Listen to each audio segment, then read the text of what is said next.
네, 오늘은 세겜의 참극이라는 제목으로 말씀을 전하도록 하겠습니다.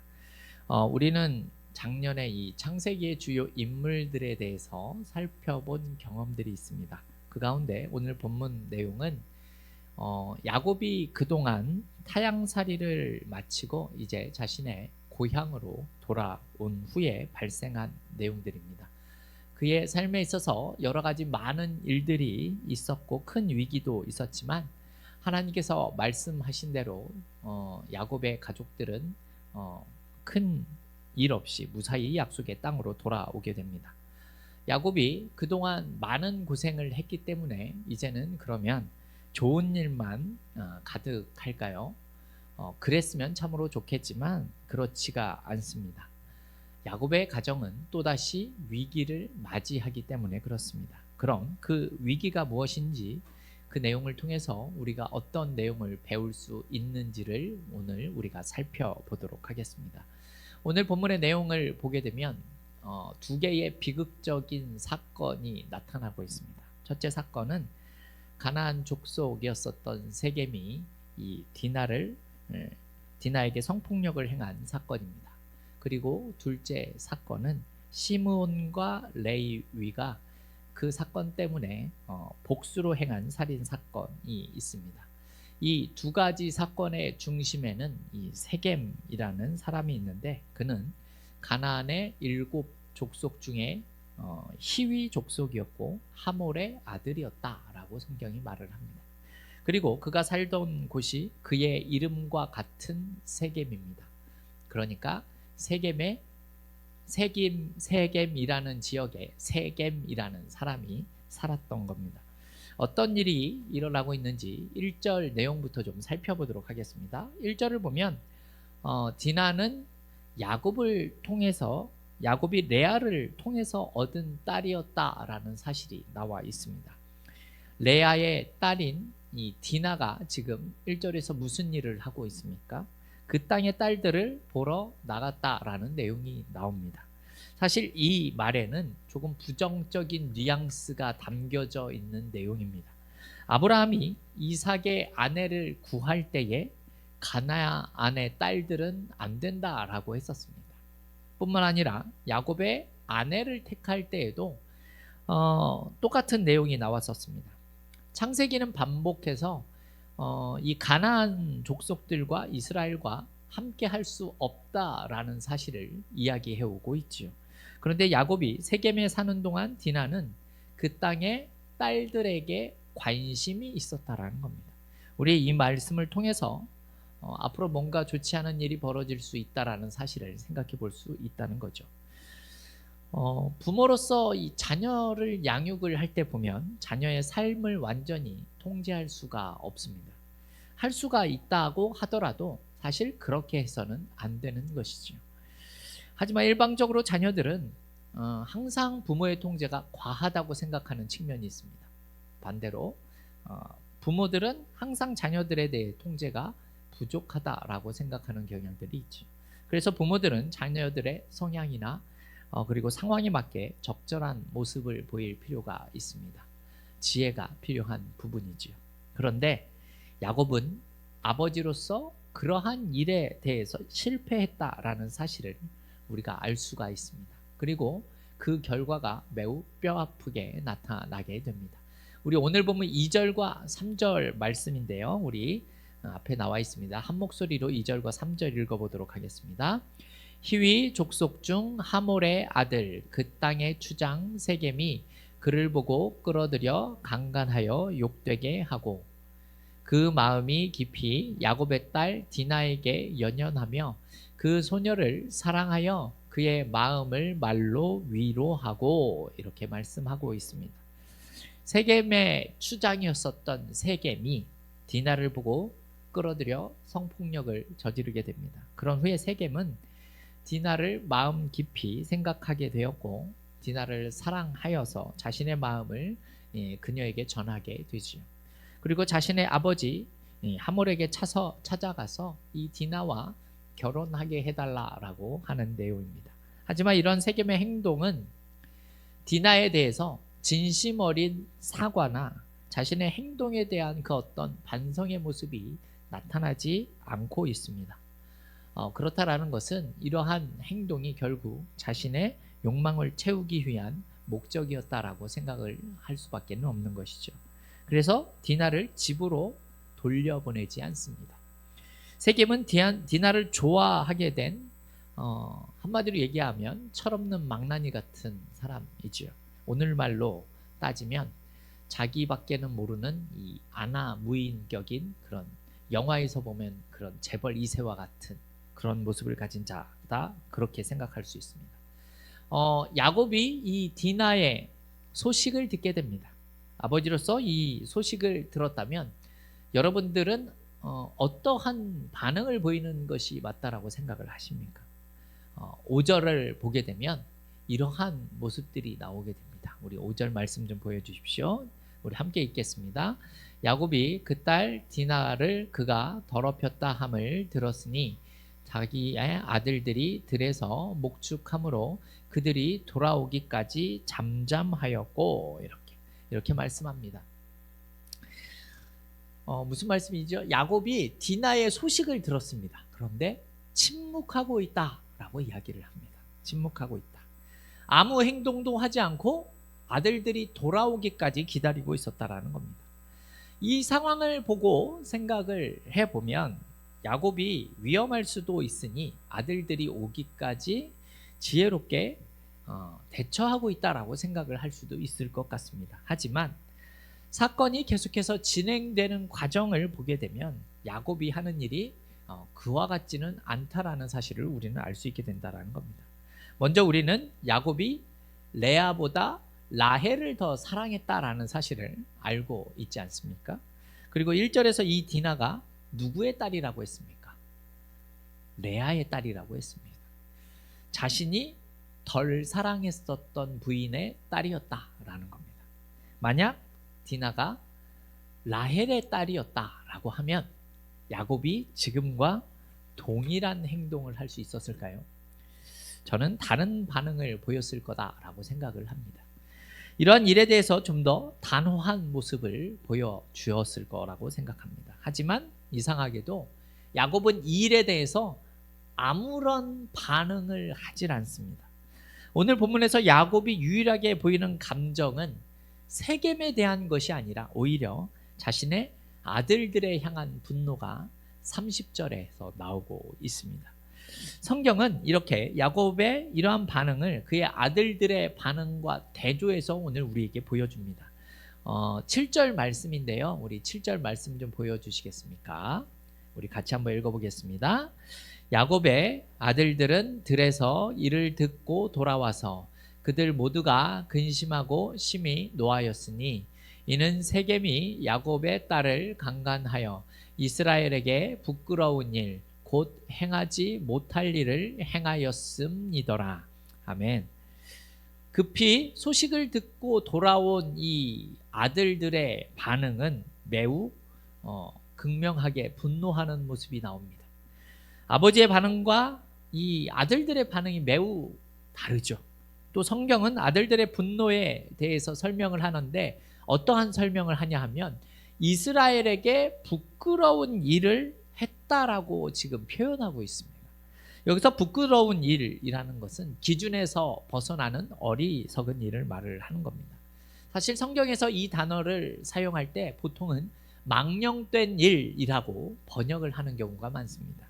이것이 공동체의 안전과 보존을 위해서 반드시 처벌해야 하는 그런 범죄에 해당하기 때문에 그렇다라는 겁니다. 근데 여기서 세겜이 누구에게 부끄러운 일을 했다라고 이야기를 합니까?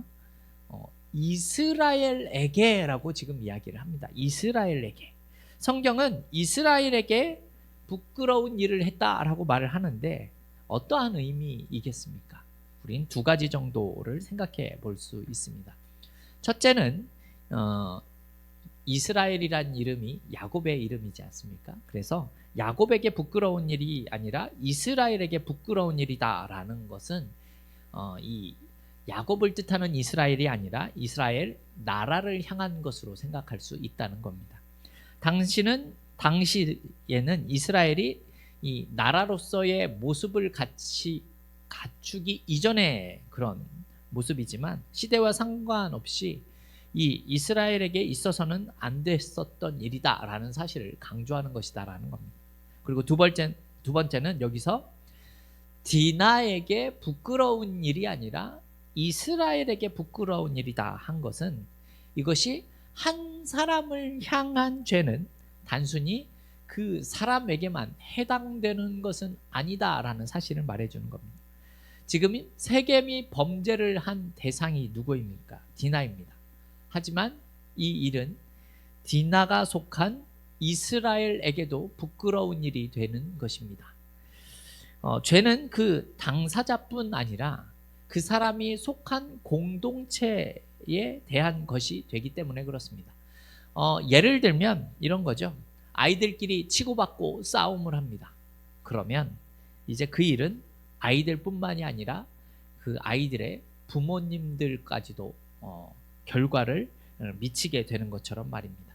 그래서 이것이 이스라엘 공동체의 문제가 될 수 있다라는 내용이죠. 창세기의 저자가 이 세겜이 디나에게 행한 일을 이 부끄러운 일로 기록하면서 이 일이 공동체 전체를 더럽히는 것으로 지금 말을 하면서 일어나서는 안 되는 일이다라고 표현을 하고 있는 겁니다. 그리고 이 사건을 해결하는 과정은 이제 협상으로 이어집니다. 세겜의 아버지인 하몰이 찾아와서 야곱에게 대화를 시도하는 장면이 나오죠.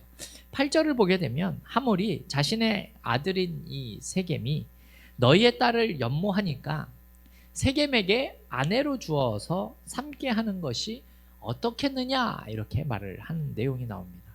하몰은 야곱의 아들들에게 이야기하면서 디나를 단순히 야곱의 딸이다라고 이야기를 하지 않습니다. 어떤 표현을 쓰냐면 너희의 딸이라고 하죠. 무슨 말인가 하면 당신들의 딸이라고 하는 겁니다. 그 말을 반영하듯이 이어지는 대화를 보면 하몰과 세겜은 야곱이 아니라 야곱의 아들들과 협상을 하는 모습이 보여집니다. 야곱의 아들들이 주도적으로 일을 처리해 가고 있다라는 것이죠. 그리고 야곱은 모든 것을 뒷전에서 지켜보고 있고 마지막에 아들들을 책망하기까지 이 일에 대해서 단 한마디도 이야기하고 있지는 않습니다.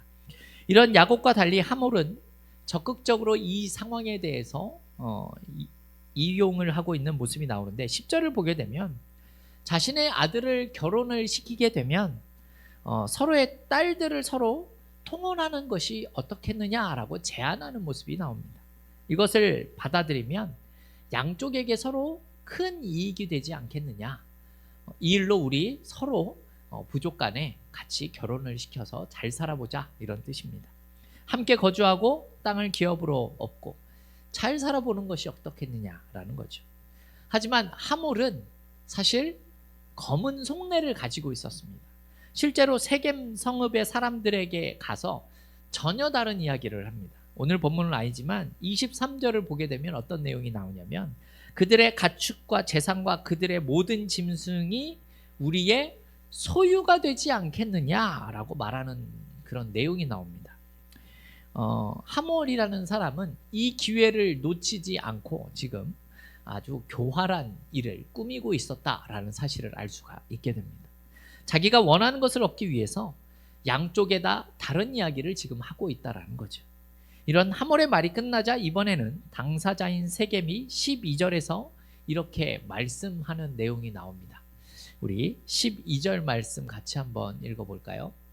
12절 좀 보여주십시오. 우리 함께 읽겠습니다. 이 소녀만 내게 주어 아내가 되게 하라. 아무리 큰 혼수와 예물을 청할지라도 너희가 내게 말한 대로 주리라. 아멘. 세겜의 이 말을 보면 자신이 행한 행동에 대해서 어떠한 사과나 어떠한 다른 말도 없습니다. 단순히 아주 간편하게 원하는 것은 얼마든지 줄 테니 이 소녀를 나에게 달라. 이 사실을 요구하고 있을 뿐입니다. 가나안의 히위 족속, 즉 이 하몰과 그의 아들 세겜은 야곱과 그의 아들들에게는 매우 큰 경제적인 이익을 줄 수 있는 달콤한 제안을 하고 있는 장면이죠.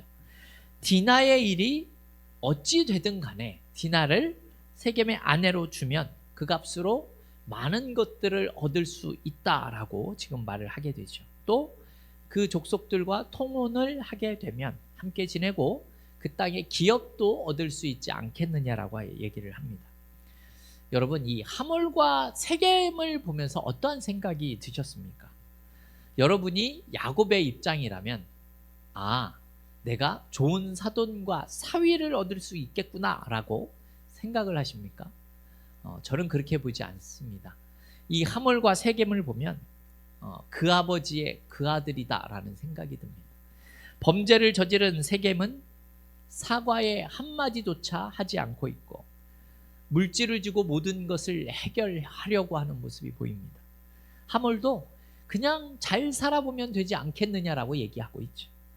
여기서 우리는 왜 하나님께서 가나안 족속들과 통혼하지 말라라고 말씀하셨는지를 깨달을 수 있어야 한다라는 겁니다. 이 가나안의 히위 족속들은 죄가 무엇인지도 잘 모릅니다. 그리고 그것을 중요하게도 생각하지 않는 사람들입니다. 왜냐하면 이들은 늘 이렇게 살아온 사람들이기 때문에 그렇습니다. 삶의 방식 자체가 너무 다르기 때문에 그렇다라는 거죠. 이 히위 족속의 제안에 대해서 그렇다면 어떻게 받아들여야 하겠습니까? 이 제안에 대해서 야곱의 아들들의 대응은 이와 같이 보여집니다. 우리 13절 말씀인데요. 13절 말씀 같이 한번 읽어보겠습니다. 야곱의 아들들이 세겜과 그의 아버지 하몰에게 속여 대답하였으니 이는 세겜이 그 누이 디나를 더럽혔음이라. 아멘. 아들들은 세겜이 자신의 여동생이었었던 이 누이였었던 디나를 더럽혔기 때문에 속여서 말한다라고 이야기를 하죠. 하몰이 뒤에서 다른 말을 하는 것처럼 이들도 다른 말을 하고 있다라는 겁니다. 그래서 히위 족속 전체가 할례를 받으면 우리가 한 백성 통혼이 가능하다 이렇게 얘기를 하고 있는 겁니다. 그들이 할례 받지 않았다라는 것을 이용해서 거짓을 말하고 있다는 거죠. 하나님께서는 아브라함과 이 언약을 맺은 증거로서 할례를 명하셨습니다. 사실 세겜과 그의 가족들이 할례를 받는다라고 해서 이들이 이스라엘 백성들과 똑같이 하나님의 백성이 되는 것은 사실은 아닙니다. 왜 그렇습니까? 왜냐하면 이들은 하나님을 모르는 자들이기 때문에 그렇습니다. 하나님을 모르는 자들에게 있어서 할례를 받는다고 해서 하나님의 백성이 되는 것이 아니다라는 거죠. 어찌되었든 야곱의 아들들이 말한 그 거짓은 이 히위 족속들에게는 한민족이 될 수 있다라는 희망을 심어주게 되죠. 야곱의 아들들은 야곱처럼 남을 속이는 데 있어서 조금 재능이 있는 것처럼 보여집니다. 아들들은 디나를 생각하는 이 세겜의 마음을 이용해서 하몰과 세겜은 그 말을 듣고 그 말에 응하게 되죠. 그래서 그들은 집으로 돌아와서 즉시 일을 시작하게 됩니다. 곧장 성문에 가서 사람들을 설득하게 되죠. 당시 성문은 지도자들이 모여서 중요한 일들을 결정하는 그러한 곳이었습니다. 그래서 하몰과 세겜이 야곱의 집안과 맺어졌을 때 얻는 이익에 대해서 사람들에게 이야기하고 설득하는 장면이 나옵니다. 말씀을 보게 되면 세겜은 추장이라고 지금 표현을 하고 있죠. 즉 그 집안에서 가장 큰 영향력을 가지고 있는 사람들이기 때문에 그가 말을 하는 데 있어서 별 어려움이 없었을 것입니다. 이 일은 누가 보아도 동의할 수 있는 좋은 일이다라는 거죠. 그래서 모든 남자들이 그 말에 따라 할례를 받게 됩니다. 24절에서 모든이라는 말을 반복하면서 모든 남자들이 할례 받았다라는 사실을 강조합니다. 할례를 받은 사람들은 아마 호박이 넝쿨째 들어왔다라고 생각을 할 수도 있었을 겁니다. 하지만 그것은 넝쿨째 들어온 호박이 아니라 독이 든 사과였습니다. 이 34장의 마지막은 이 비극이 더 큰 비극을 낳고 있는 모습이 보여지죠. 시므온과 레위는 3일을 기다렸다가 할례를 받아 고통 속에 있는 자들을 찾아갑니다. 여러분, 왜 3일을 기다렸을까요? 할례 후 3일이 고통이 가장 심한 시기이기 때문에 그렇습니다. 시몬과 레위가 칼을 들고 담대하게 성 안으로 들어갑니다. 그리고 모든 남자를 죽입니다. 물론 하몰과 세겜도 죽이고 디나를 데리고 집으로 데려옵니다. 이때 야곱의 다른 아들들은 재물을 빼앗았고 여자와 자녀들을 사로잡아 왔다라고 이야기합니다. 여러분, 그 성읍에서 약탈한 것이 매우 많았겠죠. 그래서 29절을 보면 우리 번역에는 잘 드러나지 않지만 이 모든이라는 단어가 세 번이나 사용되면서 이 야곱의 아들들의 욕심을 보여줍니다. 어떤 내용이 있냐면 모든 재물을 빼앗았고 모든 자녀와 아내들을 사로잡았고 집안의 모든 물건을 노략했다, 이렇게 표현하죠. 이 피비린내 나는 복수에 대해서 야곱의 책망과 그에 대해 대답하는 내용으로 34장이 마무리가 됩니다. 우리 30절 말씀 같이 한번 읽어볼까요? 30절입니다. 야곱이 시므온과 레위에게 이르되 너희가 내게 화를 끼쳐 나로 하여금 이 땅의 주민 곧 가나안 족속과 브리스 족속에게 악취를 내게 하였도다. 나는 수가 적은즉 그들이 모여 나를 치고 나를 죽이리니 그러면 나와 내 집이 멸망하리라. 아멘. 야곱은 시므온과 레위에게 뒤늦은 분노로 그들을 책망하는 모습이 보여집니다. 가장으로서 그 집안의 안전을 위해서 아무것도 행하지 않았었던 야곱이 지금 이 아들들에게 자신의 집안의 위기 때문에 어려움을 당할지도 모른다라고 이야기를 하고 있다는 거죠. 야곱이 정말 집안을 생각하고 있었다면 이전에 이미 다른 조치들을 취하는 것이 맞았었습니다. 가장의 역할을 했었어야 한다라는 겁니다. 사실 야곱이 화가 난 이유는 사실 아들들이 한 일이 잘못이기 때문이 아니지요. 야곱의 걱정은 무엇입니까? 이 사실이 소문이 나서 가나안의 다른 부족들이 소문을 듣고 자신들이 공격을 받을 것이 두려웠기 때문에 화를 내고 있다라는 겁니다. 야곱은 아들들의 죄와 그들의 한 일 자체에 대해서 크게 관심이 없습니다. 지금 야곱의 관심은 오로지 우리 가족이 위험을 당하면 어떻게 해야 되는가라는 사실이 두려울 뿐이다라는 겁니다. 우리는 여기서 가정에서 가장의 역할이 얼마나 중요한지에 대해서 다시 한번 생각해 볼 수 있는 시간입니다. 야곱은 자신의 안위를 생각하느라고 정작 무엇이 더 중요한지에 대해서 생각하지 못하고 있습니다. 아버지로서의 권위와 하나님의 언약 백성으로서의 그 위치가 지금 완전히 바닥에 떨어지게 되었다라는 겁니다. 레위와 시므온은 그렇다면 왜 이런 참극을 벌인 것 같으십니까? 여러분, 1절에 힌트가 나와 있죠. 디나는 누구의 딸이라고 그랬습니까? 레아의 딸이라고 했습니다.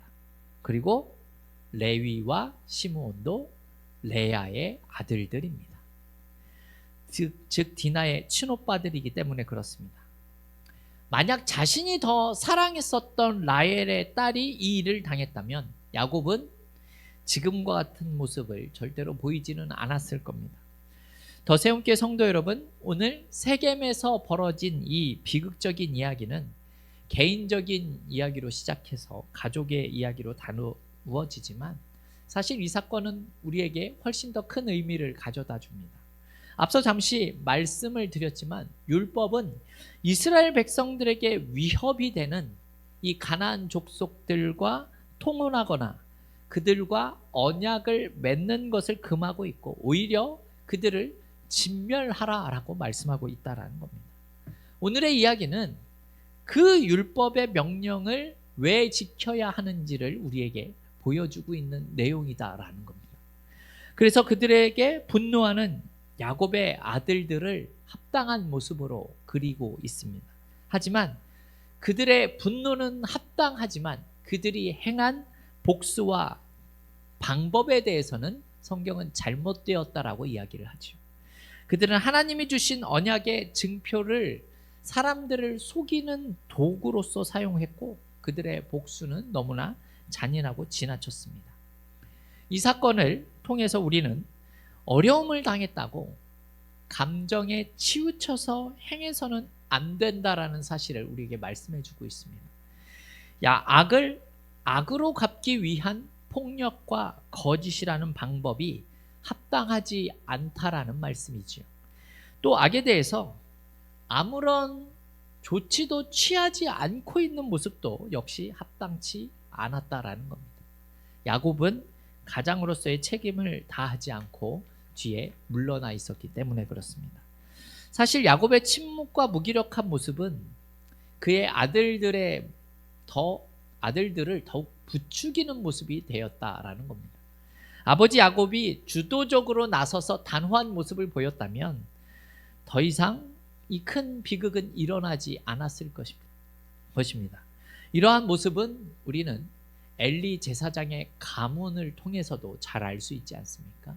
이처럼 악에 대해서 그에 대해 우리가 반드시 악을 대처하는 모습이 필요하다라는 겁니다. 더세움교회 성도 여러분, 우리는 여기서 이러한 교훈을 생각할 수 있습니다. 죄를 다루는 나의 책임을 잘 감당하지 않으면 결국 그 죄가 공동체에 더 큰 아픔을 가져다 줄 수 있다라는 겁니다. 죄를 다루는 일은 힘들고 어렵고 사실은 하기 싫은 일이지요.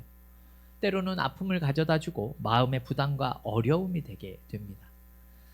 여러분, 그러나 교회가 세상의 악에 대해서 단호하게 대하지 않는다면 결국 그 영향과 결과는 다시 교회로 또 가정으로 돌아갈 수밖에 없다라는 사실을 기억할 필요가 있다는 겁니다. 이것을 제때 올바른 방법으로 다루지 않는다면 우리는 더 큰 문제를 가지고 올 수 있다라는 겁니다. 때를 놓치게 되면 더 힘들고 더 큰 상처를 낳기 때문에 그렇습니다. 그래서 미리부터 죄에 대해서는 우리는 싹을 잘라내는 모습이 필요하다라는 겁니다. 내가 그러한 죄에 노출되어 있다면 자신을 살펴 그 죄를 버리는 모습이 필요하다라는 겁니다. 성도 여러분, 자녀가 만약에 죄를 범했을 때 또한 내가 아는 사람이 그 죄를 범했을 때 그 죄를 덮어주는 것은 사랑이 아닙니다. 왜냐하면 죄는 또 다른 죄를 불러오기 때문에 분명하게 더 큰 죄를 범할 수밖에 없게 되기 때문에 그렇습니다.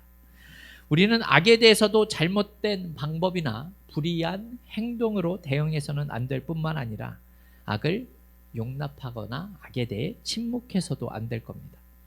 어쩌면 사실 우리가 선을 행하는 것보다 이 악에 대처하는 모습이 더 어려운 일일 수도 있을 것 같습니다. 그래서 우리는 하나님과 그분의 말씀을 존중하는 방법으로 선을 추구하고 악을 대적해야 한다라는 것이죠. 우리가 신앙생활을 하면서 이 사실을 항상 마음에 새기고 살아갔으면 좋겠습니다. 마지막으로 사도 바울은 우리에게 이렇게 이야기를 합니다. 우리 로마서 말씀 좀 보여주시겠습니까? 우리 21절 말씀 같이 한번 읽어보겠습니다. 악에게 지지 말고 선으로 악을 이기라. 아멘. 우리 더세움교회 성도들은 우리가 만나는 악에 대해서 감정적으로 대처하거나 덮어두는 것이 아니라 하나님의 말씀 앞에서 정직하게 행하는 모습으로 승리해 나갈 수 있기를 주님의 이름으로 축원합니다.